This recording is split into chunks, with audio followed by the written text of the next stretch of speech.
Hey, making good people defenseless does not make bad people harmless. Think about it. Gun control laws only disarm the law-abiding. Murder, rape, and assaults are already against the law. Do you really think a law that bans concealed carry will stop a criminal? Help us fight back and become a member of San Diego County Gun Owners. We make activism easy, so join us today. Go to SDCGO.org/join and sign up to be a member. Together, we will win. Oh, I came in way too early there. Gosh, we're already screwing up the last show of the year. We're already screwing it up. Well, we're not talking food. Let's just start over. None of this is going to make it to the air. I promise. We'll edit this. All right, I'll do the re-intro. Here we go now. No kidding. Happy New Year's, everybody. Big save the date. March 2nd and 3rd is the next San Diego gun show. That's right, March 2nd and 3rd. So mark your calendar. We need you to show up. There's a lot going on in the Second Amendment world.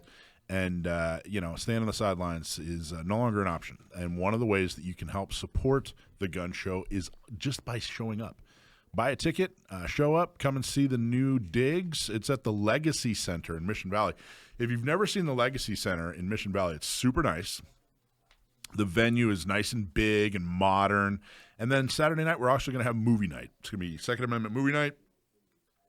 We contractually can't tell you what movie we're going to show on the air, but we will be able to email it out.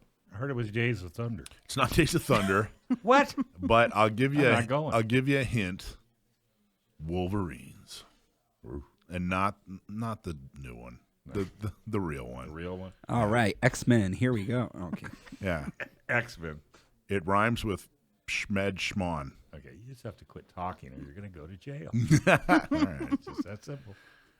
So how can you, what? How's the Jeep? Well, we'll get there. How can you participate? I'm not done with the gun show thing yet. I need everybody's participation in the gun show. And how can you participate? Well, you can sponsor. There's lots of opportunities to promote your company.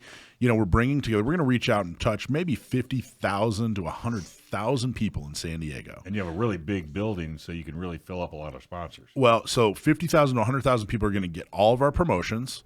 And then a good 20,000 of those are going to see our promotions a lot. Mm-hmm. And then we're going to have 3,000 to 5,000 people actually show. This is a very rich pool of people. And you're going to be on KUSI TV, which is the first time that you will be there to promote this gun show. Yeah, exactly right. We're going to promote you on the air. We're going to promote you digitally via email. We're going to promote you in places like KUSI, where we talk about the gun show and people can see your business. You can exhibit, so you can get a table or a booth, and, of course, they'll also have additional promo plans there. All you got to do is contact Rich at gunownersradio.com. Rich at gunownersradio.com. Also, we're going to need some volunteers, so sign up at sdcgo.org/volunteer. This is a good way to help make the event a success and grow the Second Amendment community, which is the whole point of the gun show. It's not just a bunch of sweaty guys in a warehouse anymore. This is going to be a whole event, and it's going to be bigger and better than any gun show I've seen in San Diego. We're very, very proud of it. And then, of course, attend. If you can't sponsor, you don't exhibit, and you're unable to volunteer, at the very least, buy a ticket and attend. So if you want more information on June 8th at 1 p.m., you can attend a Zoom information session for free. You go to gunownersradio.com/gunshowinfo to register. That's gunownersradio.com/gunshowinfo. to register. These gun shows are going to be awesome. We have one planned for March, and then we have two more planned for the rest of the year. But we need people. You can't be passive. You got to show up. We need people. We showed that it was possible and that there was a need, and now we're going to take it to the next step and make it even better. So anyway, Dave, how's it going, man? Great. You're going to have a symposium, right? It's symposiums there. We're going to have speakers. All that's basically free with entry to. You think different one at a different show?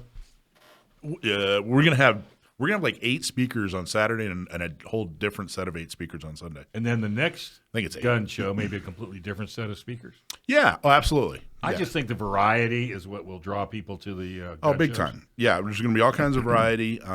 It'll be an opportunity if you're a presenter, it'll be an opportunity to reach out to people. If you are an attendee, it'll be an opportunity to see instructors or gain information that you it wouldn't normally. Well, what if be somebody exposed to. wants to speak at a symposium? How would they go about qualifying, and how would they go? Contact Rich at gunownersradio.com. Just email Rich at gunownersradio.com, or on January 8th at 1 p.m., attend the Zoom information session. And to register for that, you go to gunownersradio.com/gunshow-info. We're gonna overeducate and overcommunicate to make sure that this thing's a success. All we need you guys to do is participate. Alicia, Happy New Year. Happy New Year. How you doing down there? Fantastic. Fantastic. Thanks for being here. Absolutely. And our buddy Mike Dasargo. How you doing, man? Good, man. So good to be here. How you guys doing? Yeah, great. It's great to have you. We're going to talk to you about a couple of interesting things, but particularly we're talking about Peru gun culture in the next couple segments, right? Yeah. And, Peru? Yeah. Peru. Yeah, that's in France, I think. I thought that was a restaurant. Not one you'd go to. No way. Unless they had chicken nuggets. No, that's goat heads and things. No. Unbelievable. He has the palate, the taste palate of a 5-year-old child, Mike. I can make chicken nuggets. Yeah. I can eat those. Yeah. Just don't tell them what's really in it. Hey, We're going to talk. McDonald's McRib. Is that back? You eat a McRib and you won't go have Oh, that's gourmet, dude. You won't have Middle Eastern food, but you'll have a McRib. No. Absolutely, because it's got the pickle on it. It's really good. Have you had one? Have I had one? Brother, you don't get to look like me without having a couple of McRibs in your day. Is this what I got to look forward to? I honestly remember when they introduced the McRib in the 80s. I was living in Florida, and man, it was a big deal. It was really good. It was a big deal. Still good. Well, it's the same barbecue sauce they give for the chicken nugget. We got to stop talking about food, dude. We've got to stop talking. Do we though? No, dude, it is so easy to divert them. It's wonderful. We've got to stop talking about food. Well, at least anyway. for now. So listen, there's a lot of news. We're going to talk about SB2, so stay tuned on that. Don't worry, we'll cover it. There's a lot of things we're going to talk about. In fact, tomorrow I'm actually on KUSI early in the morning. So either wake up early or just don't go to bed because it's New Year's Eve, and they'll also replay it. But I'm going to talk about a couple of new laws that take effect January 1st, 2024. Unfortunately, SB2 is one of them, but we'll talk all about that. And we're going to talk about it's not a funeral. You know, I got to tell you, now is not the time to be frustrated, mad, sad, cuss, curse, insult. We don't have time for that. No, we don't have time for negativity. There's way too much to be done. Even the law we're talking about right now, it's. We're going to talk about it. Don't give me bad information yet. We got to go to. It got enormously complicated this weekend. Yeah, that's what I'm saying. It's like you got to do algebra on this thing, and 2 negatives equal a positive, and the media is not helping. They're not helping. I'll tell you how they're helping. Some of the media is helping by interviewing me. Of course. So local Fox interviewed me. Who else? Local Fox. Well, either 8, 10, 39. Oh, NBC. No, it was NBC, local Fox, and then, of course, KUSI. Yeah. So those guys are helping because they're going to people. Now, let's see if their editors are helping.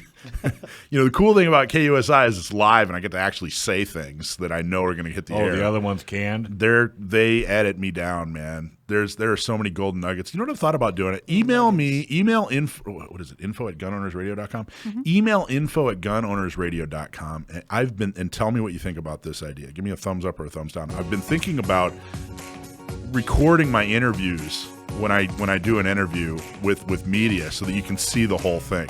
So you can see how much they edit it down. Like I'll sit there for 10 minutes and give need a nuggets. Voice activated recorder. I just put it on my phone. Just put it on my phone and boom. It's 2023, Dave. Smile. Is that like a thumb drive? For like another. It's like a thumb drive. What does that mean? What does that mean, Dave? I love Dave. Hey. Dave, I really, truly do. Love you with passion. I know. I do, too. You crack me up. I keep you on top of it. Frustrate me. No, I don't.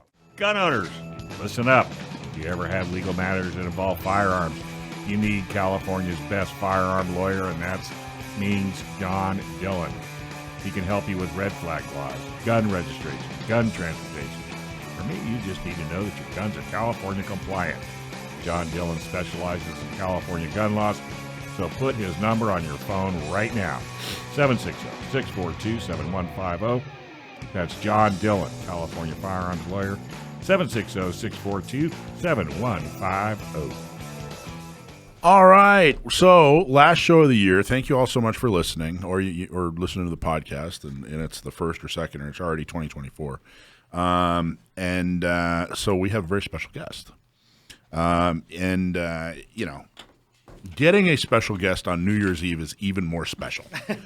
So, Mike, thank you so much for coming in on New Year's Eve. It's a Thank you pleasure. for the privilege. I'm always happy to be a part of the conversation. Yeah, there you go. Mike Dasargo. Okay, so give us your bio and get right up on the mic so we can hear your, Oh, yeah, for sure. your intoxicating voice. Get my Eddie Love on. That's an old school 90s reference for all the old people. Yeah. But owner, operator of Stronghold Dynamic LLC. We're a training company and risk advisory. My full-time job, aside from my business, is I work for Pinkerton as a account manager. Medic, been into several different things, and probably the most pertinent recent thing, because my brain is everywhere, is learning quite a bit about emotional functioning through Dr. Jake Whiskerchin from Walk the Talk America. And that does tie into the SB2 health component, mental health component a little bit, as well as a bit of learning video production, and that ties into why we were in Peru. Wow. Everything. And so everything gets weird. 2024 is going to get weird. That's a lot. 2025 is going to get even weirder. It's going to be a lot more. You got a lot of fingers and a lot of pies, my friend. I do. You're a master of all. Of none. A master of all trades. Yeah. Hey, so I'm just curious, Pinkerton, is it the same company It is. that was around back It is. 100 and whatever years ago? It is. It is. It's the same old school. They used to have a tradition of you get the old school Pinkerton badge. You know? Yeah. Yeah. You have one? I don't. They no longer do that. And so, But it's the same company. It's not it like is. some company came along and bought the name or thought it'd be cool, it'd be nostalgic. It's the same company. It's the same company. That's I amazing. I mean, didn't know certainly that. like the corporate structure has changed since then, obviously, right? But There's a direct line. there's a direct line for sure. And there, I think Pinkerton was like, for those who don't know, Pinkerton was like when the unions were just starting, the early part of the 1900s. I think this is how Pinkerton started. They hired Ford used them. Yeah, they hired Ford union Motor busters or whatever, right? And they'd protect the plants while the unions were at attack or whatever. There was a whole big deal. Yeah, and if I'm not mistaken, that's where the term shotgun came from, because he used to ride in the front of the carriage with Wells Fargo, escorting Wells Fargo. Oh, that was Pinkerton too? Yeah. I didn't know that. That's what an amazing history. Yeah. Okay, cool. So how did you get into firearms? Let's start there. Funny story, I used to hate guns No, growing really? up, because in the 90s, the only people that carried them were cops and gang members, and both of them hated me. Yeah. So, I was That's a good subject. So, okay, let's continue on with that. Why, First off, why did cops? I can figure out why gang members didn't like you because you weren't in their gang. Right. Why didn't cops like you? because I look like a gang member. Talk about that. Well, in practice? How was it expressed to you that cops were not fond of you based on your looks? I was guilty of looking like a gang member. So Because I wore the Dickies, I wore the flannels. It was like there was no real separation in the fashion side when it came to breakdancers. Did you have hair? I did. I had the You'd 90s. look more like a gangster without the hair. And it's funny because I actually didn't like Honda Civics or a bald head, because that's like this prototypical Filipino. But in college, it was the most economical thing for me to buy a Honda Civic and shave my head, because I used to have a ponytail, and that used to get pulled, and I used to get kneed in the face in It fights. was function rather than fashion. That's it, man. Where did you grow up? South Bay, San Diego, 92154, graduated Southwest High School. Actually, high school dropout. In what year? When did you graduate? 95. 95. All right, cool. Okay, So- and that was like that early 90s was like the I don't know, was it the peak? Gang culture was huge. Yeah, man. like gang culture was enormous back We then. were having that conversation that we didn't call it active shooters back then. It was gang violence. Yeah. And so Yeah. we had Funny thing, huh? Yeah, we had the solutions for school shootings. I mean, we had it. They built the fences. I mean, we looked like a prison, but it was effective in keeping out other people from coming onto our campus and shooting up the place, right? But yeah, so it wasn't until So then how'd you get into guns? Okay, well, actually, let's back up. Yeah. So police officers, what would they do? They'd frisk you, they'd question you. all of that. I mean, I was out till whatever time of night partying, and I was always at the parties that would get shot up, hanging out with DJs. So we used to do house parties in South San Diego, East San Diego. For the listeners, there used to be a gang dynamic, whether you were in a gang or not. If you're a Filipino and you're from South San Diego, you'd get shot at in East San Diego, and vice versa. It didn't matter if you were in a gang or not. That's fun. Kind of like it's like Lilliput like Gulliver's Travel and Lilliput. So just because you were from one side of the and they were on the other side of the, then they didn't like you. Well, that's nice. And it's funny because I have good friends now. And we joke about that all the time. You know. Yeah. And, from the other side. Yeah. Where were you? Were you on the east side or the west side? I was south side. You were south side. Oh, it was south side, north side? The north side were like all the people that moved up. That's where all the hot girls went, and all the smart people went, and they tried to be gang members, but that didn't work out too well for them. Okay, so when did you become a Second Amendment guy? When did you become a gun guy? I'm assuming you became a gun guy first and then a Second Amendment guy. My martial arts instructor became Chula Vista PD. He retired as a detective, and he was the one that really kept me straight and out of trouble. Tony Puyol is his name. Nice work, Tony. Yeah, Seriously. yeah. He helped me out and gave me a job as security, and I was like, oh, wait a minute, good guys could carry guns.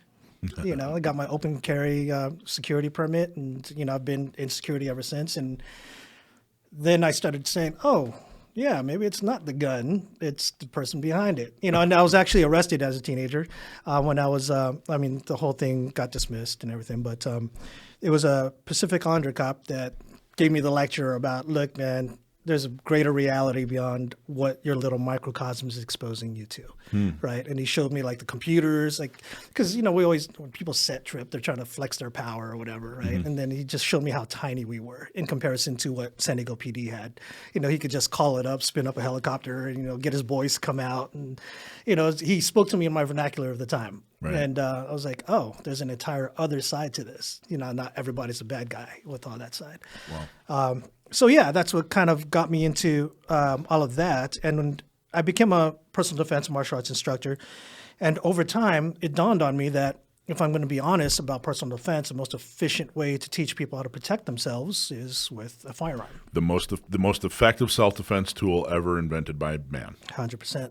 And that's where I'm at today. You know, I take pride in teaching defensive firearms, which is very different. It's its own unique animal. And for those who don't know, I'm not a gun guy, you know, as this conversation started off. What do you mean? So what I mean by that is what's a gun guy and why aren't you one? Right. And so, I mean, I am a gun guy to some degree, but I'm not the guy that focuses on marksmanship and puts holes in holes and spends weekends doing IDPA and you don't reloading have 50 my own guns? stuff. And I'm not going to exactly agree or disagree with that, but I might have a certain quantity. But are you a gear guy? Like, do you know all the latest, like the different that's what I mean. You're not one of those. I'm not the gear guy. I'm not like I'm a violence guy. Like that's what I commit my brain cells to is violence threatens us, so we should probably be better at it, right? And so I commit my energy into the mind and body functioning, and how can we tap into the skill sets that we need to apply it under terrible conditions.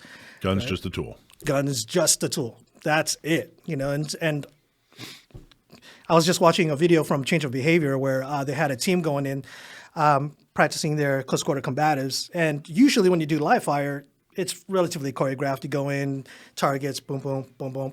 This was comical. They played the music for Mortal Kombat because you could see they were expecting to do the choreographed thing. First guy gets tackled, and he just lets it happen. He just brain freezes. He doesn't extend his arm. He doesn't pull his gun under for retention. It doesn't do the things that you're supposed to do in a fight. Did he call timeout? I would have called timeout. I'm pretty sure his body language was calling for instruction. Yeah. Like, is this allowed in the rules? What am I supposed to do here? But it's that unpredictability side of things, right? And so the gun is just a tool. Just like, I'm actually not a gun guy either. Oh, wow. I think a lot of people are surprised by that, but it seems like everybody knows more about the make and the model and this version of it and that, blah, blah, blah. I mean, I know enough. Sam. I'm definitely not Sam. Yeah, that dude knows everything. But like, I haven't really fallen in love with. There's only been a few guns I've fallen in love with. I don't know. There's a lot I don't know about guns. I'm not like a gear nerd. Right. Like all my guns are so simple. Right. Mostly stock. I only have a couple of Glocks. Yeah. I have a couple of shotguns, and I have one AR that I've been. It's on like it's AR version like 7.0 by now. And I'm not really a gun guy. I used to do IDPA, and I got to tell you that is for me it was very good training. Yeah. Which is how I viewed it. I didn't really care if I won or lost. I was like mid-pack, and I didn't really care about that. I cared, did I learn something today? Did I get better at it? Right. I think there's a lot of people like you and I that aren't, Yeah, and that's what I hope to do. They don't know what the hell we're talking about when it comes to And I think a lot of it's kind of like what we see in martial arts culture, where you might get someone from one discipline and they're a loyalist to that, and this is the absolute way, and this is the only way. Yeah. And then when you pressure test it, you say, oh, wait a minute, it's about modularity, about context. You know, when UFC and MMA came out, you start looking at the threat. What is the opponent? And you train to that opponent. You train to that context, right? It's not just Muay Thai reigns supreme, Brazilian Jiu-Jitsu reigns supreme. It all depends on the strengths and weaknesses of the threat you're approaching, right? And so it's kind of the same thing with guns. It's, okay, which firearm will best enable me to respond in a counter ambush situation? Because defensive shooting, and by virtue, is going to be counter ambush. Well, what do you carry? M&P 9 is my favorite, personally, just because of the ergonomics and the trigger, Glock 19, and as well as the Springfield XDS 4-inch barrel. You know, hoping to get an Avidity Arms PD10 once I can. So I don't even know what that is. I don't know what that is. Yeah. You're more of a gun guy than I am. You're so not a that's, gun guy. you know. Yeah, so- What, Alicia, you're a gun guy, right? No, she's a gun I'm girl. not, no, you know, it's kind of funny. People You know come more up than to I me- do. You know way more well, than I do. Well, it's just, you know what it is through working with people, I come across things because I'm not one of those gun nuts. When people approach me or come to me for lessons, they have firearms that I may not be familiar with, or or they're asking about things. Well, I take that as an opportunity to, you know what, let me go learn a little bit about that, and then I take the time to kind of learn a little bit about things I've come across. If I've not come across it yet, I'm not going to know it. So I you know, that's kind of what's kind of encouraged me to kind of learn and grow. Awesome. But I was curious if he was going to say if he's looking forward to getting any newly rostered guns, but no. Oh, yes. Yeah. What do you? Okay. What do you want to get? That's Probably M&P 2. M&P 2. Yeah. All right. There you go. Nice. That'll make you a gun guy. This is great. We're off. I can't. I felt like it was 28 seconds. Right. I'm looking for it. And we haven't even talked about Peru yet. We're going to Yeah, talk about we'll get Peru into and that. gun culture and some of And the you different- already said it started off terrible for the end of the year. Well, that was all on me. Thank God we got Mike here to save the show. For God's He's not talking about food. Not yet. Hey, you want to learn to fly? You Yeah. want to get a pilot's license? Well, San Diego is one of the best places to get your airplane pilot's license because pilots can fly almost every day. You can learn to fly with San Diego Flight Training International. Gun owner radio listeners only, check this out. For 1 hour of ground school and 1 hour of flight with an instructor, yeah, you get to fly. That's a $400 value, but if you're a radio listener, you'll get it for $350. Just give them a call, mention the radio show. That's 858-569-1822. Or go to Learn to Fly, SDFTI. That's 858-569-1822. Mention you heard it on the radio show. And wazoo, you get to fly at a discount. Wazoo. You like that? That's odd to add that in. Is that an ad lib? You know what? You're making me hungry. I think I might have to go try that. What, the burgers and the Yeah, eggs? the There's a scrambled eggs. Wazoo burger. Yeah, well, I'm going to start calling it the Wazoo. Yeah. But that sounds, you know, Give me a it, Wazoo platter. it actually sounds good. 4 scrambled eggs, 2 burger patties, some mayo and sriracha. It's like 2 fried chickens and white toast or white bread Yeah, and yeah. a Coke. The Blues Blues Brothers, because Doobie Brothers. Different Some brothers. Here, we're going to throw a piece of lumpia in there. We're talking to Mike Dasargo. Yes, sir. And let's talk about, so we were talking about your history and guns and all that other good stuff. Before we get into Peru, I wanted to ask, it's kind of an ongoing discussion that we've had little bits and pieces of the last, I don't know, month or so. So you're a Second Amendment guy. Yes, sir. When you were a kid, weren't a fan of cops. Yep. Had a cop help change your life. Yes, sir. Yeah.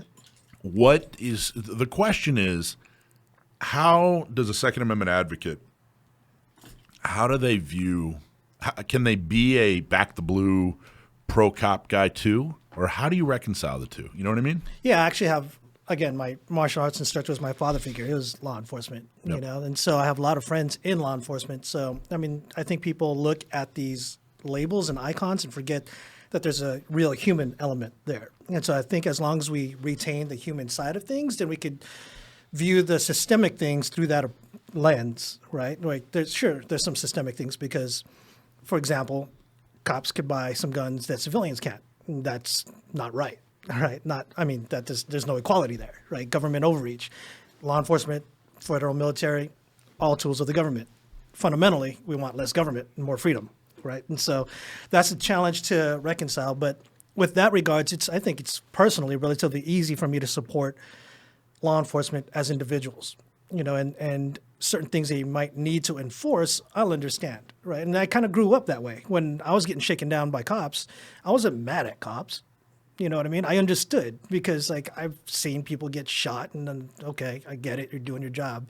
It just would, when they continue to treat me like dirt, that would really get on my nerves. And as you didn't respectful deserve as I it. try to be. And you didn't do anything to deserve it. Yeah, and I had scars. Other than be who you are. Right. And that was just the only. Did you ever want to be a cop? Oh, 100%. Yeah. And it's hilarious. Chula Vista PD explicitly told me they weren't going to hire me because I said I never smoked weed.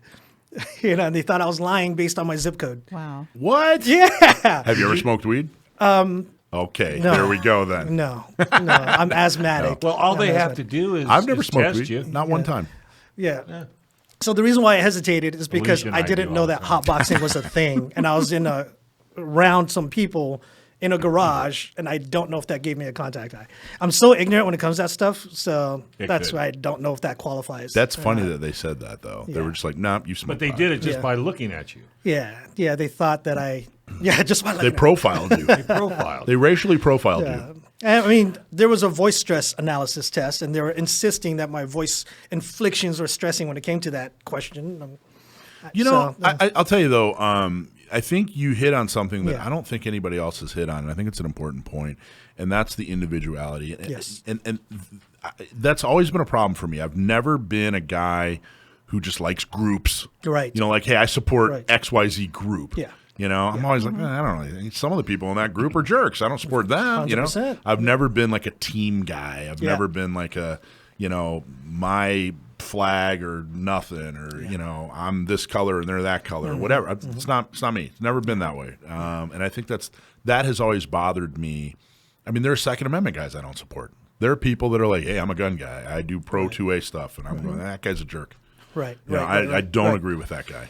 Yeah, absolutely. And I think it's as a whole, and I don't mean this in a belittling way, but there's a certain level of intellectual laziness to default and associate you with a label, yourself as a label, and associate other people with a label. Fundamentally, tribalism is a survival positive, right? Where we need to surround ourselves with people like us, but inherently you develop contempt for people who are not like you. And I think that's where the disinformation campaign, and now more than ever, being able to think in the same way that you do with a little bit more clarity in our perspective, looking beyond perception and take perspective, we can better sift through all the disinformation that's getting out there, all the polarized conversations that's getting out there when people dehumanize other people by calling them a liberal or a conservative or a cop, or a hood rat, instead of talking about the individual and what that person, how that person amounted to become that person.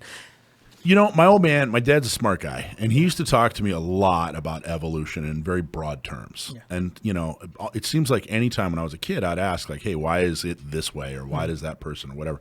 He'd always take it back to evolution. Well, the evolutionary advantage is, and I think you're absolutely right, that the people who are alive today are the descendants of people who survived because of tribalism. 100%. And I think that we're probably in the middle of we don't even realize it, but we're not even in the middle of. We're at the beginning of a kind of a social evolution that I think has been sparked by the success of the internet. Yeah. Of an individual mindset where we don't have to be tribal anymore. Yeah. I think probably the beginning of that was 1776. That's probably really what sparked it. Right. And that we living in the country of the self-governed.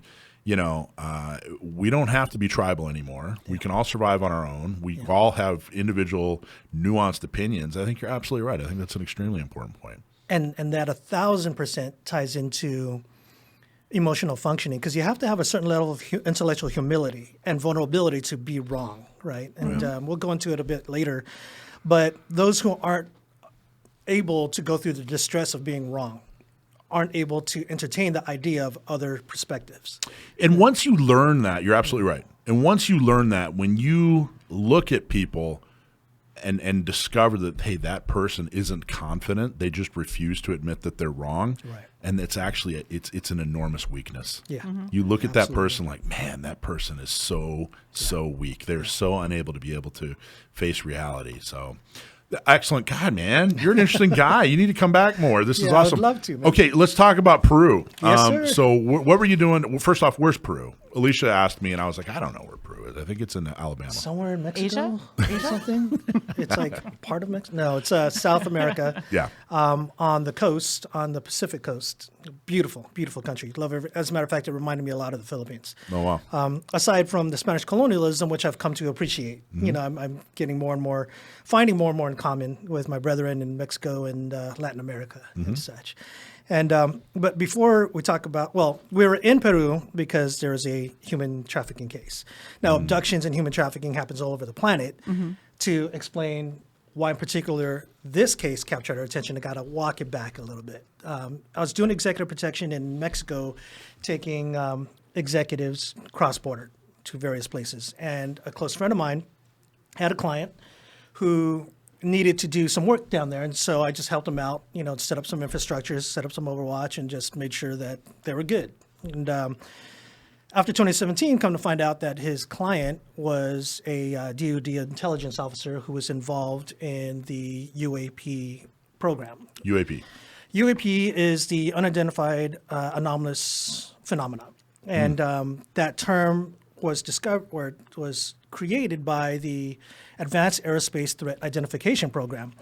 And what it means is what's classically known as UFO, unidentified flying object, right? And the reason why they changed it to UAP and from unidentified aerial phenomenon to anomalous phenomenon from UFO is because their observances was that it didn't fit the definition of flying. There was no lift, there was no propulsion. All the data that they captured, a lot of it was kept classified because it's sensitive to how they collect data, right? So the sensors, they needed to keep that classified so other nation states wouldn't know how we run surveillance. And so in 2017, there was a New York Times article that was broken out by Leslie Keene, provided by Luis Elizondo and Chris Mellon, and that's what got us to where we are today with congressional testimonies, where there's one part of the government that's demanding disclosure of the UAP programs. Okay, hold on. Yes. Are we going to like make it till morning, or is someone going to come and like, are we hearing things we shouldn't hear? Yeah, really. Okay. So you were down in Peru Yep. because of a missing person. Yes. An abduction thing. An attempted abduction. And the reason abduction. why that one captured our attention was the guy that was close to me showed me the evidence that all this stuff is real. Okay. Right, yeah. So the person who was abducted Yeah. is involved with UAPs, or what we would probably commonly call UFOs. The person the- being abducted was reportedly, the local folklore proclaimed it to be what's called pelecaras. The pelecaras is their folklore about these things that peel faces. That's what pelecaras means, that they're face peelers. There's a lot of cases where carcasses will be found and their skin is just completely, bleached white skull and the whole nine. And the missing person, the reason you were down in Peru, he was, what was his relation here now? He knew about it, or he was one?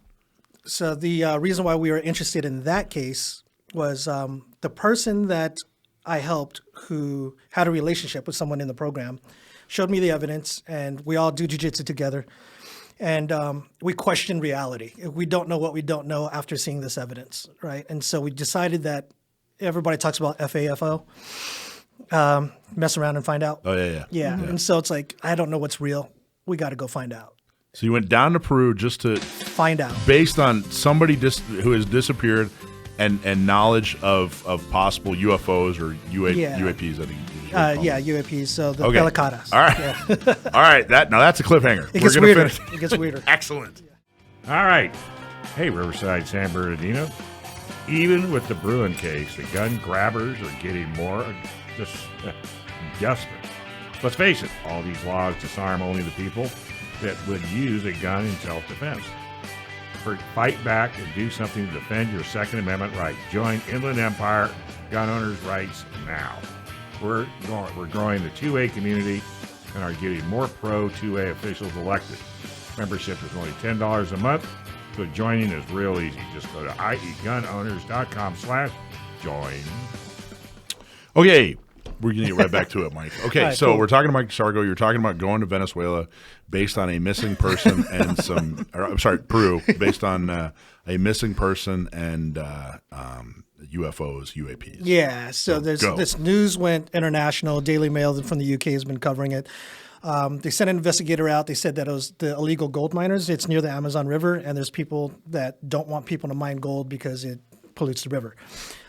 That's part of what compelled us. I mean, it sounds ridiculous that they would say like these gold miners have the money and financing to have these kind of levitating devices that would come down and attempt this abduction. She wasn't actually abducted. There was the whole village responded and started shooting at these things, and they flew away, kind of thing. Like they got hit. We documented all that. We've been going out collecting evidence, and we have some unexplainable things, probably because we're ignorant to certain physics. But if anybody could look at it and explain it, awesome. But we can't explain it. Anyways, so we considered, okay, it's either Pelicaris or it's not. Pretty simple, right? And so let's go mess around and find out. That's how I look at the whole world. You know? Everything It's is Pelicaris or either- not. Right, and so we're going to find something out, but it actually gets a little more complex.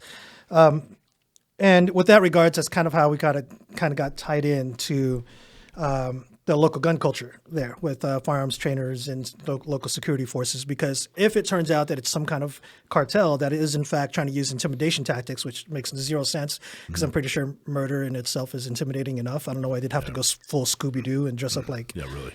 Green Goblin on levitating devices and spook him to leave the village. And it's a remote village. Traditionally, it takes like 10 hours by riverboat on Ato Nanay to get there. We got a speedboat and we got there in 5 hours or so. Jeez. But yeah, we wanted to have access to a quick reaction force if we needed it, if we got in any kind of trouble kind of thing. And if we needed to source guns, we had the capability to source guns locally kind of thing, but we didn't need any of that. But yeah, that'll tie into the local gun culture, which both Mexico and Peru share a commonality in the sense that it's a matter of cost prohibition than legal prohibition. But they do it in such a way that it's nearly impossible in certain places. For example, in Mexico, you have to fly to an army store to buy your gun. But once you buy it, then there's certain conditions that you can carry it in the home. And then if you need to carry it, it's other loopholes. I mean, obstacles you have to jump through. So it's much harder to be a gun owner in Peru. Yes, given the economy of the common worker, but it's a financial Yeah, thing, that's it. not a laws and regulations. right. So if you're middle class or upper class, you're fine. You know, it's just a matter of paying the money and doing the exams. So like if California had no gun laws, but a gun was $10,000, That's it. then it'd pretty much be banned. Yeah, yeah. Okay. And that's essentially what was happening with our CCW process. I remember it was like, oh God, this is getting so cost prohibitive to do. Yeah, it is. You know, on an annual or semi-annual basis. Or Every 2 years. yeah, every year. Thank you. My brain's like all over the place. Is that biannual? Biannual's twice a year or every 2 years? Or both? Bi-monthly is anyway. Let's keep going. All right, Mike Dasargo. Okay, Yeah. keep going. So talk more about what are some of the differences, and then what happened while you were down there? We went down and interviewed the village, and it's very evident that the entire village is traumatized. They shared their side of the story. We all captured the interviews, and it's going to be released soon. We put forward, her name is Talia. She's a 15-year-old girl. She was essentially going to her backyard where she was thirsty, and so she wanted to pick some fruit from the tree. Right? There's an abundance of food on the planet, and all these wars are fabricated control of resources. Anyways, so as she's out there and she's picking the fruit, she just notices the leaves are kind of starting to float around, and these things that she describes as humanoids kind of descend and jump off this platform, and they snatch her up, and they grab her arms and legs, and one of the guys starts making a weird paste, and Did she describe the guys? yeah, they're wearing some kind of metallic vest and metallic boots that kind of click into this thing. They press down on it to activate it. Said that But they were humans? So this is the interesting part. They're speaking Peruvian, and she describes one of them speaking like a gringo.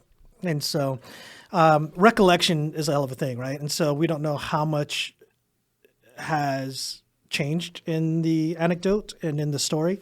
Because it went from what I understand from speaking Spanish, Peruvian, to speaking English. And then I don't know where that started to evolve. But she said that one of them initially was speaking with a gringo accent. So these guys on floating platforms tried to abduct her, and then what happened? So they go to shove this stuff up her nose, and she starts getting disoriented, and she's trying to fight him off, and she's like jabbing him and pushing the helmet up. And when the guy goes to put his helmet back down, she screams. And another guy when I say village, it's not like National Geographic.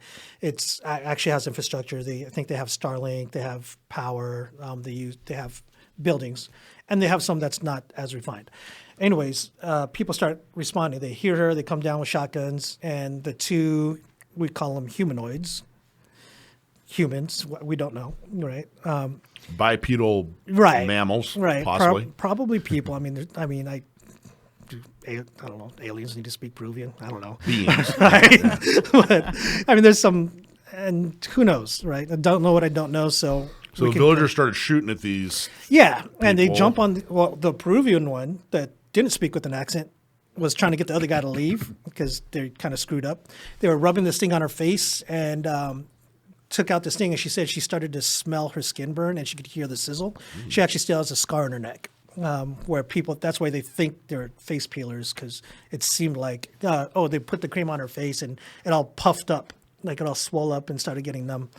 We have the medical documents. There's video that night. There's a guy named Christian Caleb, who's the one who uploaded it to the internet to get world attention because they're so remote, they don't have EMS infrastructure for an emergency like that. Video of what? What does the video show? It showed them chasing the attackers, the attempted abductors. It doesn't show the attackers, just them chasing? It's like shot on a potato. The resolution's so bad. Which is part of the reason why I wanted to go there with high quality cameras and everything in case we captured anything. But they cleared out acres of forest to create a defensive perimeter. Mm-hmm. They described the following months and the exhaustion, and a lot of their behavior and the characteristics, it's very much consistent with trauma. For several nights, like the women and the children of the village stayed and the men patrolled, and they had these other drones coming in that they tried to shoot down and they couldn't. They didn't do anything, and it got to the point where they just got so emotionally exhausted, they just did nothing. As a matter of fact, when we were there, the kids were saying, oh, well, there's one of the drones, and we all kind of like cops ran after it with the cameras kind of thing. Did you see a drone? We didn't see it. But the thing that was interesting to me is the Apu, or the chief, we were in the middle of interviewing. He was like, yeah, go ahead. And he just sat down. And that struck me. I was like, why is he not interested? And then it dawned on me. It was like, oh, they're just tapped out. Like these things come so often. They don't do anything bad, and they can't shoot it down. They're powerless. Could you hear it? No. So we were in the middle of documenting an interview, and there's a soccer field, and all the kids were screaming it. And then some of our crew was trying to relay it to us without interrupting the interview. It was like, hey, guys, there's something. They're chasing something out there. It's like, is this worth interrupting the interview to go check out? And by the time we responded, it was probably already gone kind of thing. What was the conclusion? What by the time you had left Peru, what had happened? What conclusions did you come to? Something happened. We don't know what happened, but it was enough to traumatize the village. And to what degree? Is it a hoax? Okay, so what are they asking for? What they're desperately asking for, they want more and more journalists to go down there to make more noise to get the Peruvian government to establish EMS infrastructure in case this happens again. Because they're isolated and alone, and how long it took her to get to the hospital. She was diagnosed with PTSD, and it's unfortunate. I mean, that is the weirdest story I've ever heard, Mike. It gets weirder because when you really think about it, okay, so everybody's reporting, and this is the thing is, okay, maybe she was intoxicated, so she saw something that wasn't there. But the people that responded immediately saw them as well and report the same thing, and everybody that was chasing them all saw the same thing, and it's all this kind of like a hoverboard or a disc or something that they were like standing flying off, right? And again, this is remote, and so they would have to fly somewhere and then to a boat to get on the river and bail, right? And so, like, just logistically speaking, locally they all think it's like some kind of CIA operation. But the people that we are with were involved in those type of activities, and they're absolutely not. The lack of operational planning, the lack of operational security, just the way everything just kind of fumbled out. Doesn't reflect any kind of special activities. Did you ever think of giving the people in the village cameras? Oh yeah, 100%. Yeah, we're doing what we can. Our priority was to help her get therapy, and so that was our immediate thing. Was just But I'm muster thinking the a cash. camera, so at least they Right. could capture Yes. whatever it is. Yes, yeah, we're so we were all self-funded, so we're pretty broke, and Probably 100. and so there's a Insta360 camera that we want to get them. It's kind of like the Google camera. And what we want to do, it costs maybe like $5,000 or something. They have a water tower where you could see the entire village. We want to put it up there. What are those hunting? What are those hunting Trail areas? cameras, Trail but cameras. it's such a low res Yeah, camera. the quality there you is know. not great. So what? Okay, so are you publishing something or? Yeah, the production team is called the title of it's Into the Phenomena. All the evidence that we're sharing and disclosing, it can be found on YouTube. Getting picked up by investors, hopefully, so we can continue all this and just try to put things out that are evidential in nature. Anything that can capture What's that first. show on? Was it History Channel? Ancient Aliens. It's probably more like Unidentified. I'd highly recommend looking up Unidentified. But I'm just saying those people should pick up your story. That would be cool Yeah. to some degree. We just like to retain some level of credibility. Okay. Well then, So, how yeah. about Dan Aykroyd? 'Cause Yeah, there you go. He's got a new show. Hey, Ghostbusters. He Yeah. probably What about the jump on- dude from Blink 182? I heard that. Tom dude's on- DeLonge was Yeah, right. he was There you go. he was actually looped in with Well, I think what you got to do is get a presentation together, and then if you showed it to him, it would. that our apprehension is that there is a part of the government that is providing disinformation, and so we're trying to stay away Really? from the United States as much as Really? possible. 100%. Government doing disinformation. Right? Who would have thought? I don't know what to say about all of that. I think we should take a break. Yeah. FM 96.1 AM 1170. The answer. Hey, help Orange County gun owners get the right people elected in Orange County. People that will stand up and protect your gun rights. How? By becoming a member today. Go to ocgunowners.com/join. Now is the time to join the growing number of gun owners who care and want to protect our Second Amendment right. Go to ocgunowners.com/join and become a member today. All right, winners, prizes, and events. Subscribe and win. Subscribe to our email list and win some swag. This week's winner is Bonnie Heppard. I did not realize that. Russell, did you realize that? No, I did not realize that. Russell didn't realize that. Bonnie, all you got to do is email prizes@gunownersradio.com to claim your T-shirt or your hat. Just let us know what size and where to send it. We'll get you all squared away. Thank you so much, Bonnie. If you want to win some cool prizes, or at least be entered to the possibility of winning prizes, blah, blah, blah, subscribe and win by going to gunownersradio.com. Sign up for our email. You'll be in the know on everything Gun Owners Radio related, including the San Diego Gun Show that's coming up March 2nd and 3rd. And it's going to be really exciting. We have a lot of cool things to offer, a lot of cool things to show you. It's going to be at the Legacy Center on the south side of the 8 in Mission Valley. If you've never been to the Legacy Center, it's beautiful. Nice, new, modern facility, nice and big. It's a huge upgrade to the gun show. I think this is going to be the most exciting gun show that you've ever been to here in San Diego. I think it's an upgrade even from the Del Mar grounds. I think so. I really do. Yeah. I think the whole program is in depth and in a upgraded venue. Let's put it And that it'll way. smell better. It'll smell a whole lot better. That's the goal. It'll smell a whole lot better. That's the key. So what are we going to do there? All right. Well, the gun show, we're going to have guns. We're going to have a lot more guns than we had at the last gun show. We're going to have ammo for sale, all kinds of different accessories and gear, clothes, and all kinds of cool stuff. I'm working on a watch vendor. I'm going to get a watch person out there, maybe a cigar person. Yeah, there you go. I might have some connections. Do you? Yeah. I think it'd be cool. Listen, we're trying to make this thing very, very gun, but we're also want to make this thing very, very interesting. So we want to make it have a lot of cool gun stuff, but then have a lot of other cool stuff. I don't want any Sensi or Liberty tobacco. Yeah. Tobacco. Sure. Well, that's one of the. You'll see. We'll see. Oh, that's We'll right. see You who can't- wants to. You can't tell us. Well, we don't know yet. So we're going to have a symposium, which is going to be full of awesome speakers, great prizes, and cool giveaways every day, Saturday and Sunday. We're going to have speakers, some teaching classes, some giving information, all kinds of cool stuff.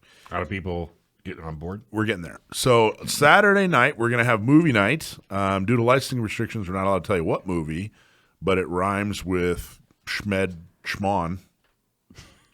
That doesn't make any sense.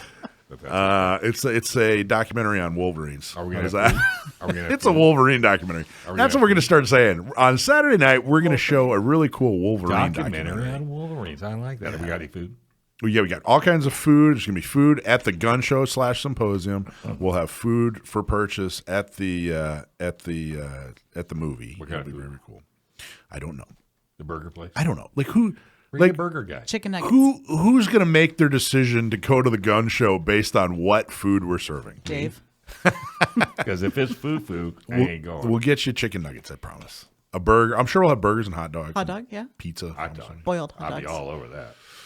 There's going to be deals on training. There's going to be a VIP room. Now, what does that mean, deals on training? Well, it means you're going to be able to purchase discounted training with San Diego's top instructors. It'll be a good opportunity for you to try a trainer that you've maybe never tried before, or maybe it's a good opportunity for you to try training and you've never tried that before. We really want to open this up to everybody, and we want to introduce the entire San Diego community to the San Diego gun community. We don't want any differences we don't want any daylight between the San Diego community and the gun community. I want San Diego to be known for surfing, Mexican food, beer, Hot rods. and guns, What about hot rods? and Jeeps. Is San Diego known for hot rods? Dude, this is it. I didn't know that. We have a really cool lowrider community here. So, Don't tell him that. oh, sorry. I didn't know that. Speaking of the surf, did you guys see the waves this week? Yeah, My they were- goodness, they were It's hot, actually. that's insane. They're bigger in Peru. Anyway, before we move off, what we want you to do is go to gunownersradio.com and subscribe so you can get more information. There's also a Zoom information session to learn how to sponsor, exhibit, or volunteer. Go to gunownersradio.com/gunshowinfo. Boy, you tired? We're really going to be pushing this thing. I don't know if you can tell. tell. We need this thing to be a Excited. success. So for the first quarter of 2024, we are going to be talking a lot about this gun show. Very frank, all the people listening to this, if you can hear my voice right now, the success of this gun show is on your shoulders. So if you think that an expanded gun show with a symposium and a movie night and all kinds of cool stuff, if you think that's an important thing for the community, then we need you to sign up. Bring a sleeping bag. Just stay over. That'd be a cool idea. A little sleepover. Yeah. Gun show Why not? sleepover. We've got the movie. Bring We popcorn. could have a Sleeping pillow bag? fight. Do each other's hair. What do you say, Dave? You and I do each other's hair? No. No. That's not going to happen. But I'll bring my jammies if you bring yours. I'm definitely going to bring my jammies for I want sure. the ones with little teddy bears on them. It would be horrible if I didn't bring my jammies. That would be Lord. No, that would not be a good thing. So, we have Mike Dasargo here in the studio. Yeah. That was an interesting story, man. No, it's terrible. Yeah, I mean, it's sad and So unfortunate. when you going back? That's yet to be seen. You know, we're trying to Funding. recover the finances and raise funds. Yeah. And so, you know, if anybody Googles Pelicadas, Peru, you'll see a Daily Mail article, and that'll lead to our You want to production. try that a little slower where normal people can understand what you Yeah. say? Pelicadas? Pelicadas, Pelecras. Daily Mail, Peru. They publish all our findings on there and update it with everything. It's all published, but you know, it raises the question: what organization has this kind of technology and money to be able to hire engineers because And it was why? quiet, and And to what end, right? The why Like, is my question. Yeah. Do you have a theory? we have some working ideas. I mean, why the face or why the neck, and why a 15-year-old girl in the middle of nowhere? You know, And do they go after mainly young kids? I mean, there was, you don't as know? far as, we don't know if it's even correlated with the Pelicata phenomenon. You know, the local folklore, that's the best they had. You know, the law enforcement, the best they had was maybe it's gold miners, the cartel that has these jetpacks or something. Forgive me, just a quick geography lesson. Peru is on the west side. Yes, Pacific Coast, yeah. But so the Amazon doesn't run through Peru, does it? It does. It does run through. It goes through Peru to Brazil and Oh, Colombia. so it starts I in think. Peru, and then It goes. splits in Peru, I believe. Interesting. Yeah. Okay. Yeah, right where we're at. It's right where it's split from the Amazon River to Alto Nanay. So what do you think the Amazon has anything to do with it? Well, he was talking a lot about the Amazon River. I was confused. Yeah. But I guess so. It starts there and runs into Brazil, right? It's not the other way around. It doesn't start in Brazil and run into Peru. But it's That all I'm it's all not based confident. around the Amazon River, though. It's all very Yeah. The interesting thing is the reports of these sightings from different villages actually follows that river path. The leech through will those have it different for you in a countries. minute. How about that? Yeah, He's already yeah. looking. Super That's a interesting. clue. That's a data point. Right. It's Scooby-Doo. The Pelicata was the Apu the whole time. So what do you think about? Is this just kind of I don't know. Like How how long's do it you? been going on? Don't mind my interrupting. For a little while. This case happened in July during the summer. I mean, if the villagers said that this has been going on for That years particular and village years and years, is the Pintayaku, San Antonio de Pintayaku. That just happened to them. But the surrounding villages that follow the river direction, They've it's experienced still happening. They're still having sightings. They're still having things happen. Like, is this an interesting? Is this like an interesting kind of hobby, or are you like, holy crap? I think we're onto something. Well, it's not so much that for me personally. It's more that we don't know what we don't know because this what's could your be end paradigm. goal? What's your shifting. end goal? Yeah, What are you looking That's a for? good question. So it profoundly led me into consciousness, which correlates with training, and it correlates with your quality of life and your mental health and your emotional functioning, all of that stuff. There's this whole paradigm as to why did the warriors of the past integrate prayer or meditation as part of their training regiment? What is it that they found valuable with it that we no longer find value in? And why is that? And we're actually seeing things circle back. But there's a guy named Ernie Hernandez who has this book, Contact Modalities, and it's all correlated and all comes down to consciousness. All right. Let's talk about SB2 when we get back. Not Me is for women, by women, and is designed to help women with training, purchasing a gun, and getting a concealed carry permit. And guess what? It is totally free. If you're a woman or you know a woman who needs help, have her sign up and we'll give her the help she needs. Just go to notmesd.org, notmesd.org. Bob Siegel's not in tonight. Bob Siegel's not in the house. Let's do a food show. Okay, what is he not? He didn't have a show on. Well, they're going to have a tape show. We'll just 86 that. And we'll just do food. We should do it. Wouldn't it be Spaghetti fun? and We'll McRib. revolt. We'll talk about We'll have to food. You hear that, Brendan? Loud and clear. I'll let Bob know. Yeah, Food just- hour. yeah. Oh yeah, let Bob know. He'll be down here in 20 minutes. What do you bet? We'll call the show Food Hour, Yeah. but it'll be food, comma OUR. I like that. It's so deep. Come up with a new intro. Okay, let's talk about SB2. Okay, is so let's SB2 is Senate Bill 2, and it is. Let me give you the whole story. So SB2. Let's kind of start from the beginning here. The Bruin case out of New York said, "Hey, you know what? And we're gonna do this in plain language so that everybody can understand exactly what's going on. It's not gonna be a lot of legalese here." The Bruin decision went to the Supreme Court. The Bruin case went to the Supreme Court. They had a very similar CCW scam, and as far as getting your CCW in New York that we do here in California, you had to prove, good cause. So, went to the Supreme Court. The Supreme Court said no more of that. You can't have these subjective creative writing contests in order to get a CCW. So that completely wiped out the good cause. Now, meanwhile, back in California, most counties, almost every county was issuing, including LA at the time. They were kind of, they were saying, yeah, write 13 sentences, and that'll be your good cause. And pretty much whatever you write is, good to go. San Diego was issuing, Riverside was issuing, Orange was issuing, San Bernardino. Even at the time, Villanueva, the sheriff, was issuing in LA. San Francisco wasn't issuing, but most other counties were issuing. We'd pretty much gotten past the good cause hurdle. And that was a lot of hard work. There was a lot of work it didn't just happen. That didn't just happen. That was activists in across the state in every county, activists in San Diego who beat up on the sheriff and said, "Look, this is important. You better do it." And he did it. That was Gore. He did it. And thank you so much, Sheriff Gore, for changing your mind, having the wisdom and the courage to change your mind. Riverside voted Sniff out, Sheriff Sniff, who was horrible. Voted him out and got one of the best elected officials I have ever met, and that's Chad Bianco. Fantastic. Don Barnes up in Orange. On and on and on. This was activism. This didn't just happen. The people sitting around complaining didn't get this done. The people on the ground got this done. So we'd pretty much gotten past good cause. That wasn't a hurdle for very many people anymore, but the Bruin case completely wiped it out. Well, Newsom had a fit. But he didn't just have a fit based on the Bruin case and CCWs. It was really an abortion case out of Texas that he had a fit about.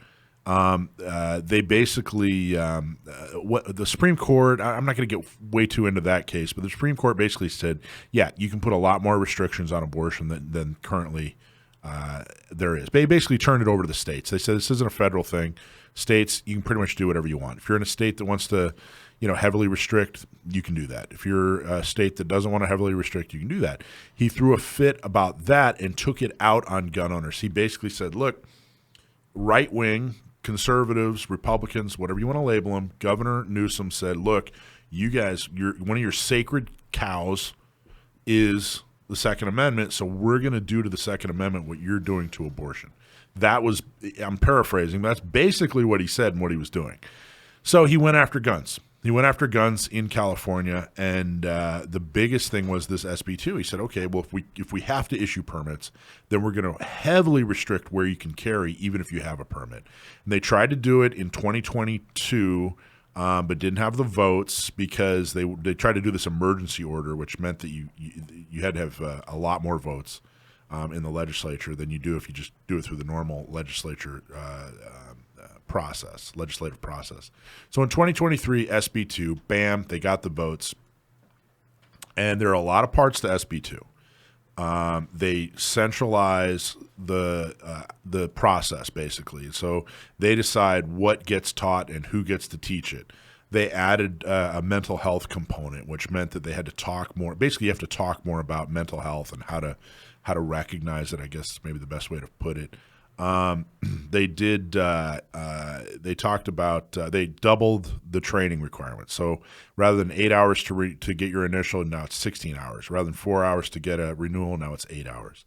So there are a lot of little pieces to SB2, but the big 900-pound gorilla was that they, in essence, made every place outside of your home a sensitive area. I mean, there really isn't much left. Right. Medical facilities, right? Any kind of medical facilities. I mean, it could be your lens crafter, your eye doctor or whatever. And the parking lot. Dentist and the parking lot combined. Mm-hmm. Any kind of medical, like anything that even touches medical. Any kind of retail store, any kind of grocery store, any kind of house of worship, whether it's a synagogue or a church or a temple, whatever. Why don't you just tell us the areas you can go? Your home. Your car when you're not in a parking lot. And that's it. Your home is really it. Now here's one big exception, which isn't an exception at all, is they said, all right, if a place of business posts a California DOJ approved sign that says you can carry here, then it's okay to carry there. And that's pretty much the only exception. But think of that from a business perspective. What business is going to take that liability? I hope there are, but even deeper than that, it smacks of the type of Jim Crow racism. Mm-hmm. We've all seen, the 1950s, the 1960s, when there were signs up that said whites only. Yep. There were signs up that said, whites only bathroom, whites only drinking fountain. It is not hyperbole. It is not an exaggeration in any way to say that it is the exact same thing. It's the exact same thing. And, for trying to exercise and practice a civil right like self-defense by carrying the most effective self-defense tool ever invented and having a sign up that's, a political statement, making a private business, or a church or a medical, whatever, make a political statement, like you pointed out, Alicia, that, hey, it's okay, to support the Second Amendment here, is exactly what the judge said last week when he gave his decision and put an injunction on this. It is repugnant. It is absolutely repugnant. And it is such a horrible violation. It is no different than the Jim Crow laws against blacks in America. It is no different than the incarceration laws against people of Japanese heritage in the 40s.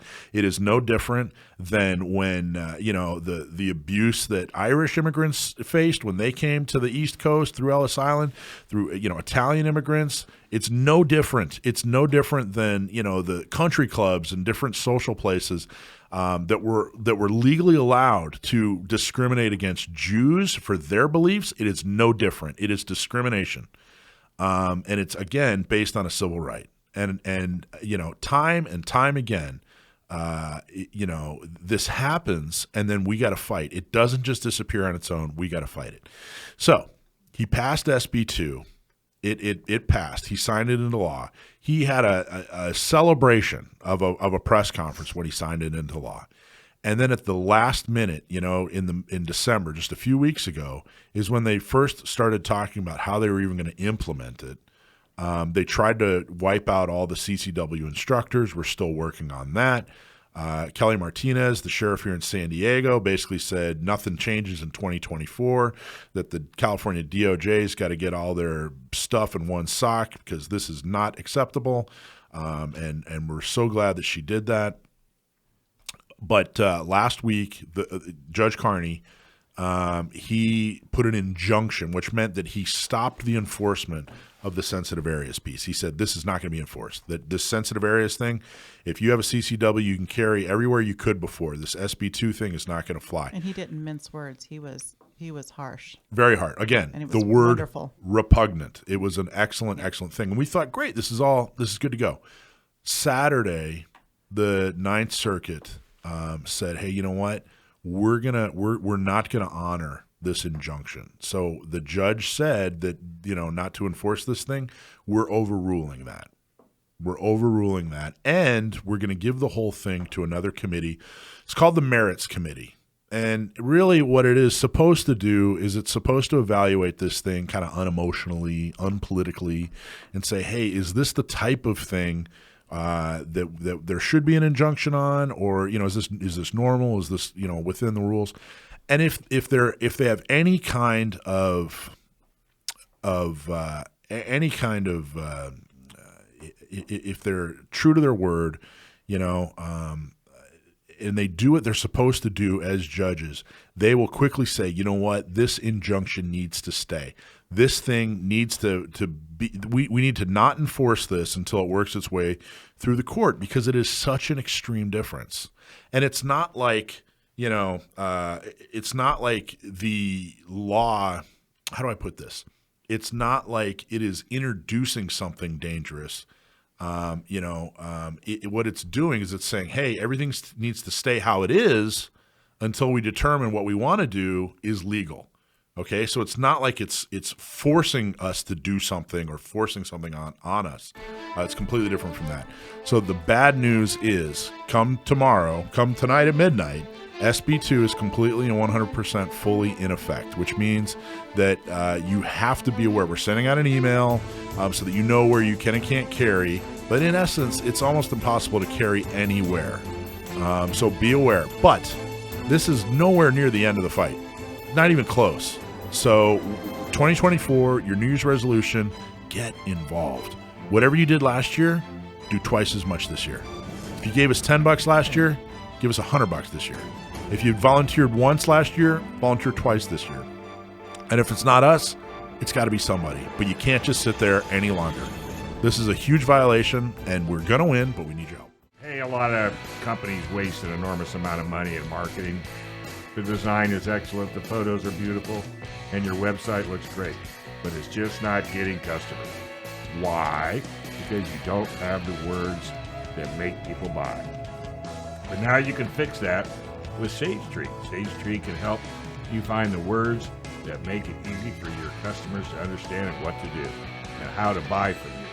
So stop wasting your money today and schedule a call. Getting started is real easy.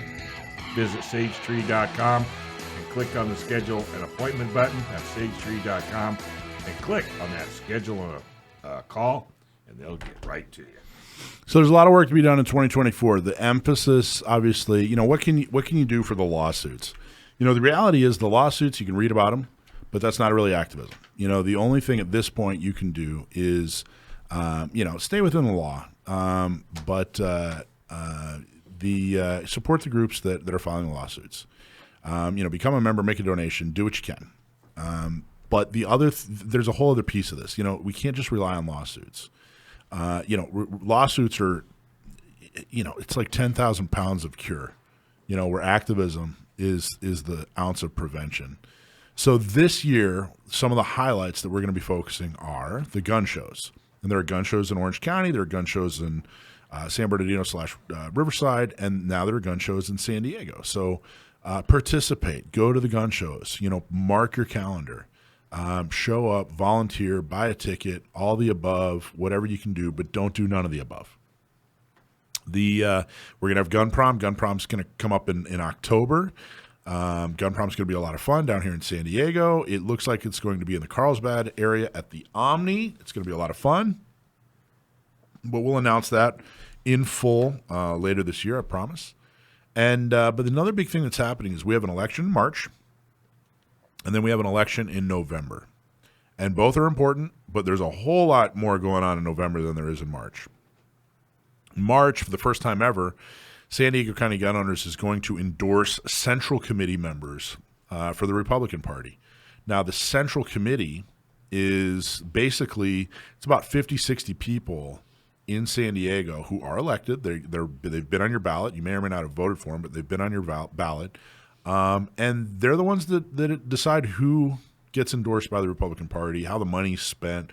They decide a lot of things when it comes to the Republican Party. And for the first time ever, we are going to endorse a group of Central Committee members or candidates to make it to the Central Committee.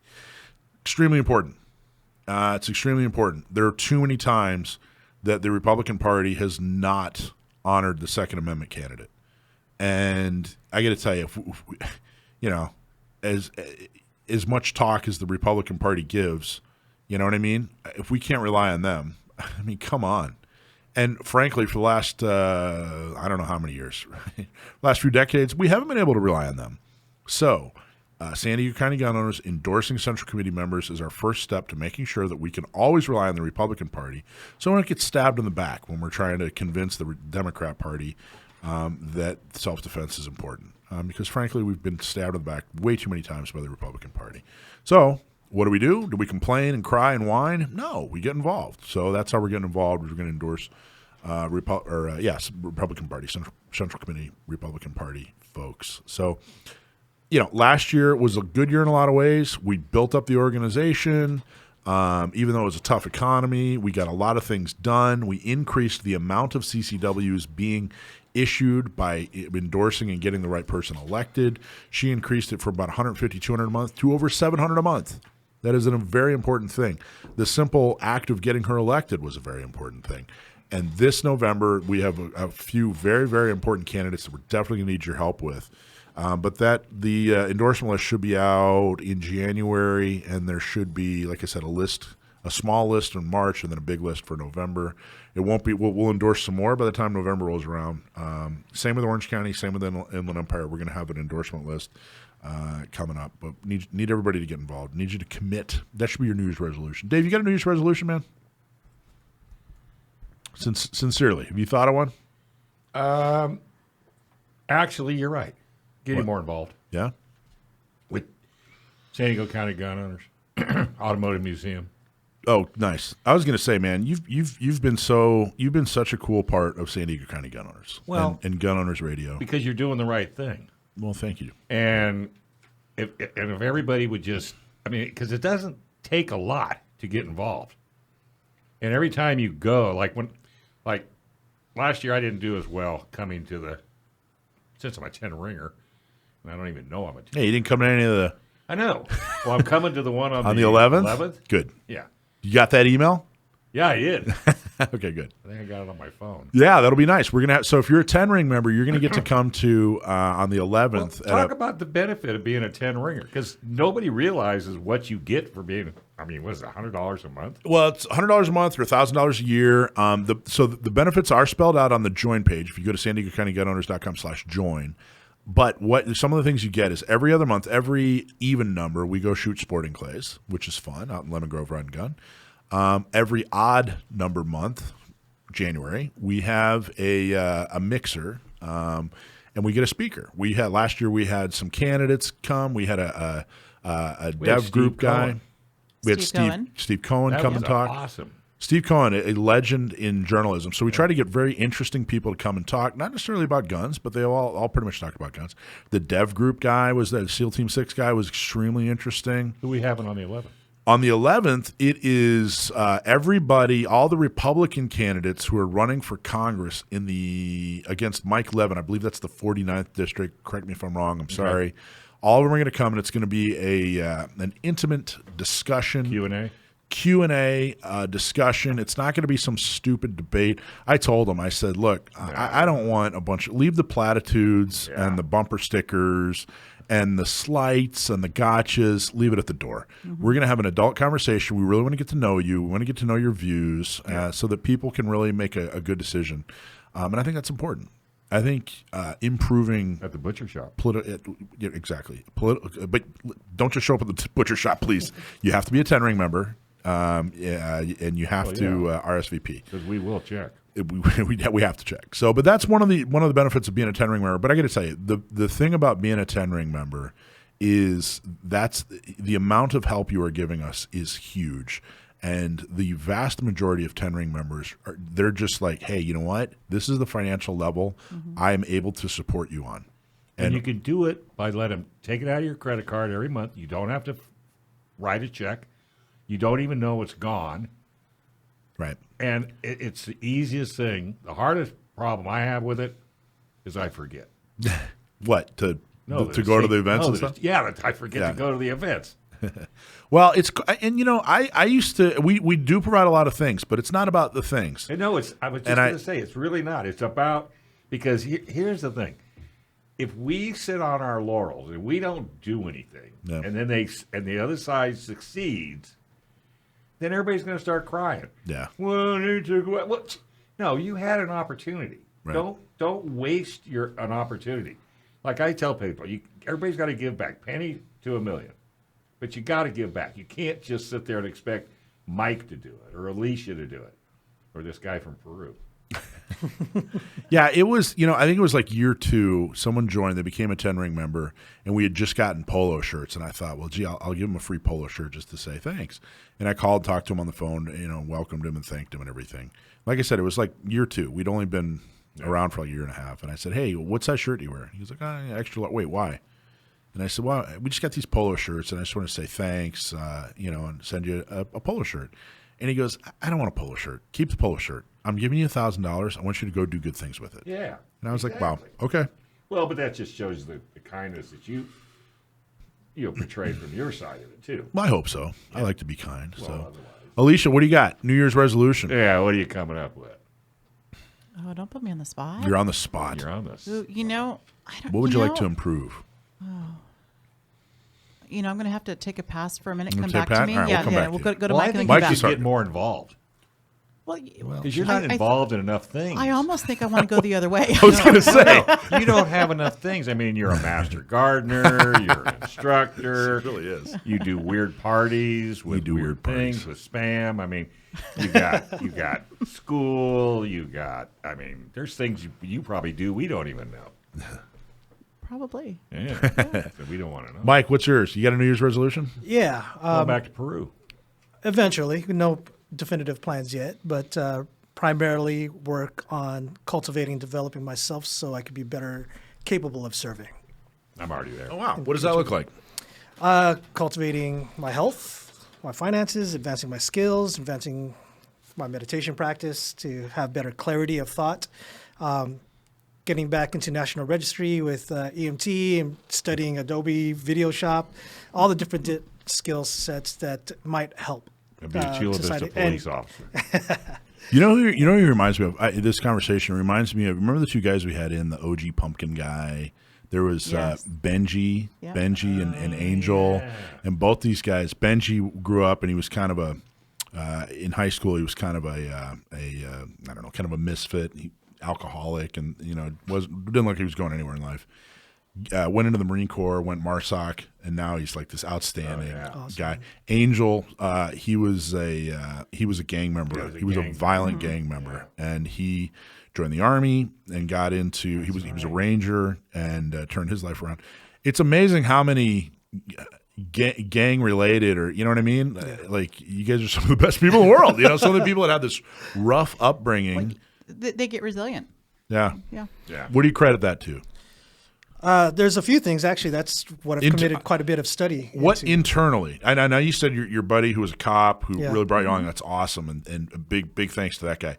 What do you credit to internally? What internally do you credit that to? What characteristic about yourself? It just came down to it, but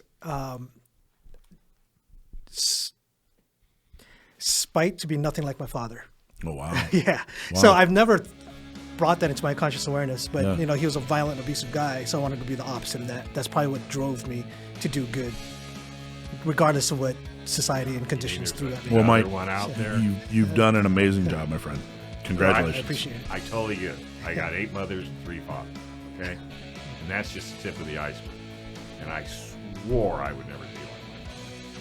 You, on the other hand, idolize your dad. He's a great guy. And, he really is. I'm envious of that, and I'm sure he is too. 100%. Because to not have, when you call it, when you say, hey, I'm gone for 2 or 3 shows, where are you going? Well, me and my dad are going on a road trip. Wouldn't it be nice if we could have done that with our dad? Yeah. Well, you know, Mark Twain said something like, he said, when I was 13, I couldn't figure out why my dad was so stupid. And then when I was 20, I couldn't figure out how he learned so much in 7 years. Well, there's that too. Yeah, but there's a lot to be said for what you don't have, and then we strive for what we don't have by knowing we're going to do things that'll make our lives better, and hopefully the people around us. Yeah. And if things didn't happen the way they did, we want to talk about making a mixed spam. So how do people help you go back to Peru? 'Cause I got to hear the rest of the story. We're You have a looking group, for funding, website? investors. Oh yeah, it's 5MEO Productions. You could Google that, or Into the Phenomenon on YouTube. 5MEO Productions. Yeah. Nice. Yeah. So thank you. Appreciate that. Well, yeah. I mean, otherwise you're not going to go. We're not going to hear the rest of the story, and I'm going to be bummed. All right. Well, speaking of my old man, next we're going to have a downstream product of my old man. Yes, we are. Sam the Gunman. Well, you know who Sam is. Yeah. Smart as My nephew. Yeah. You know. Hey, you're a gun owner, and if you've ever need to use your gun to protect yourself or your loved ones, you need legal protection. Even if you do everything right, even if you're 100% justified, you should be prepared for the legal battle after your self-defense battle. We've seen it right here in San Diego with an innocent man who showed his firearm to discourage a violent attacker, and he had to spend thousands of dollars in legal fees to restore his freedom and rights. That's why you need firearms legal protection. When you join, you get uncapped legal protection for self-defense, for civil or criminal cases with a 24/7 hotline. Joining is real easy. Just go to firearmslegal.com and click on Become a Member. Use code GOR for a discount. Enjoy the peace of mind knowing that you are protected if you are ever involved in a self-defense incident. Firearmslegal.com and use discount code GOR. All right, everybody's favorite segment, Stump My Nephew. Sam the Gunman is my nephew, and we found out years ago he's really good at gun trivia. So if you send us a question that has to do about with guns, we read it on the air. You'll get a hat or a shirt. If you stump my nephew, you'll get some kind of cool special prize, which will probably be gun symposium related, or it might be gun prom related. We'll see. Maybe it'll be a trip to Peru. Maybe. Mike Dasargo. That'd be cool. Come along with us. Sidekick. Okay, Sam, you there? Yeah, how are you guys? Good, man. How are you? Can't complain. Can't complain. Happy New Year's Eve.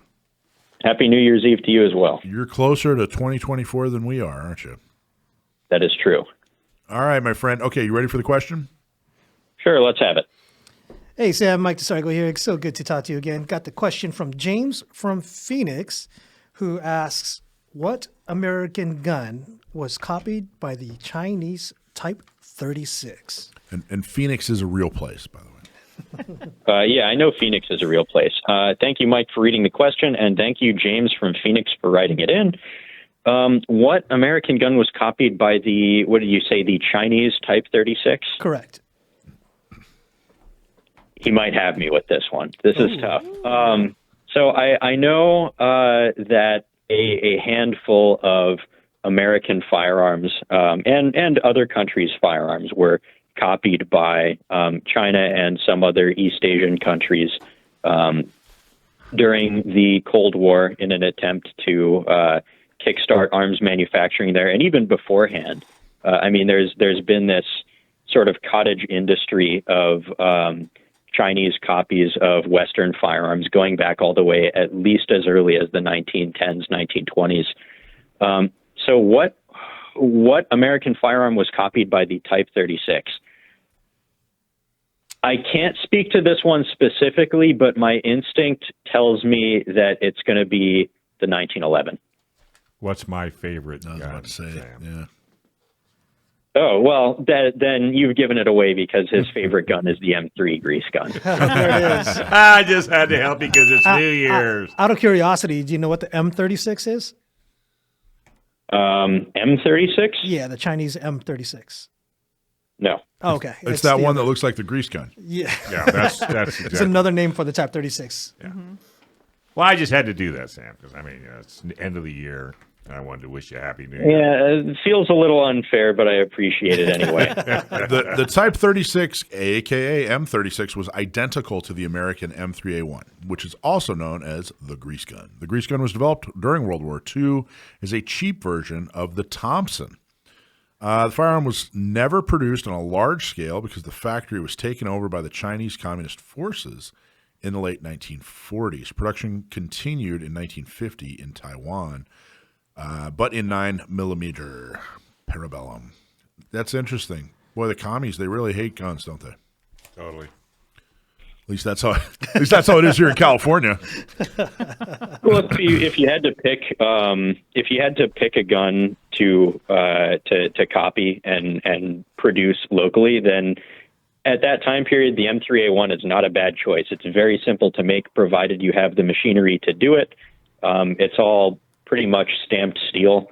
So if you've got hydraulic presses and the dies to stamp out the steel and the jigs to fold them into the right shape, you've got some tube stock, you can make barrels, and you've got, drill presses and lathes, relatively simple equipment, then you can turn out an arbitrarily large number of M3s. All very true. See what I mean? Mike, how smart is this kid, right? That's amazing. He's not a kid anymore. I still Even when he think- gets it wrong. Still thinking he's like 10 years old, but he's not a kid anymore. Well, so I'd like to point out something I think is kind of funny. You've said you just said that's the way it seems to be here in California. The commies hate guns. Yeah. I would like to point out that the most rabid adherents to the gun control movement out there in California are actually worse than communists on that front. So that's. You're not kidding, man. No, he's right on the money. You're not kidding. When I was a kid in the '80s, it was kind of funny to call everything a commie, whatever. My old man, who's probably listening, used to use that as a pejorative to describe anything that frustrated him. It was a commie piece of junk or whatever, right? But we did an interview with a guy who grew up in the Soviet Union, and his whole group of folks who are former Soviet Union folks. There's a lot of things. I mean, you wouldn't look at California and say, "Hey, that is a communist government system." But if you put all the characteristics of a communist system, on one column, and on the other column you put the characteristics of California, pretty close. They just don't call it communist, but it's really bad when it comes to guns. You're absolutely right, Sam. And there's just no excuse anymore. This SB2 thing is way too far. But I got to tell you, I think it's the death thralls of some of this anti-gun stuff. I think that they've gone so extreme and so far to the extreme end because they see that, oh man, we're in the Supreme Court decision, everything that's going on in culture and law and everything else is going our way. Hey, I got a question for you, Sam. Sure. So they said that the Type 36 in Taiwan was actually a 9mm Parabellum. Do you know what Parabellum means?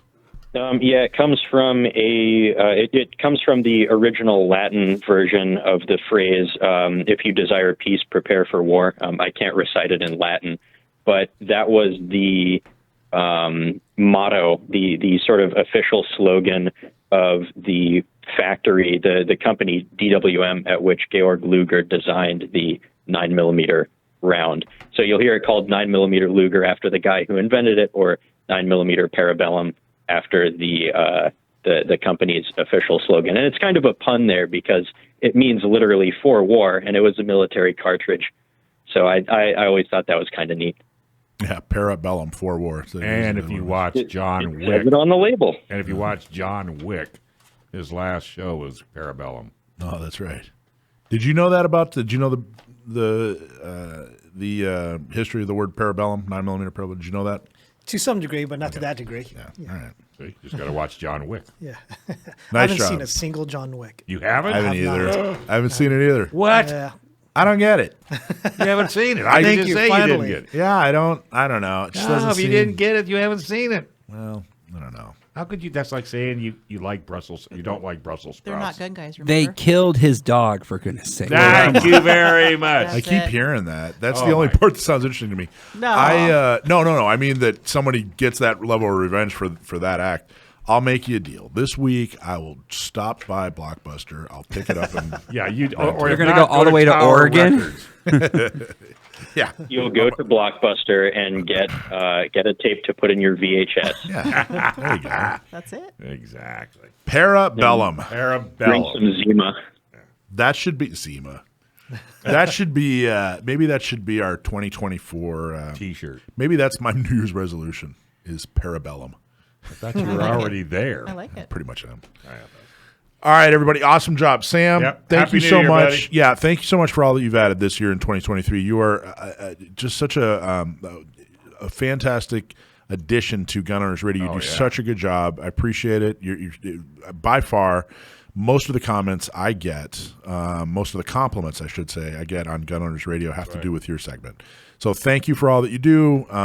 Looking forward to a fun 2024, and hopefully you'll get them all right. Hey, as always, thanks for having me on. I've got a blog post going up bright and early tomorrow morning, or as we call it in my part of the country, afternoon. All right. Good. Look forward to it. All right, buddy. You take care. And Take care, Sam. Happy New Year. Thanks for watching this episode from Gun Owners Radio.